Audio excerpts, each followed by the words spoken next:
Medina में वाक़या हुआ है, सरज़मीन मदीना, सरज़मीन पाक, मदीना पाक में। और इल्ज़ाम किस पे आया है?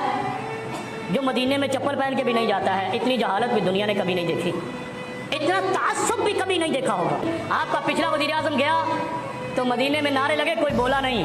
ये वज़ीर आज़म गया तो लोगों ने चोर चोर कहा तो चीख रहे हैं। और फिर एक तरफा ट्रांसपोर्ट फतवाबाजी की चल रही है। मैं कल से देख रहा हूँ, शर्म आनी चाहिए। और तुमने किसके साथ जुल्म किया है? जिसने सीरत को मज़मून में शामिल किया, जिसने खातमुन नबीयीन को लाजिम करार दिया, जिसने रहमतुल लिल आलमीन अथॉरिटी बनाकर दुनिया के सारे ममालिक उसमें शामिल किए।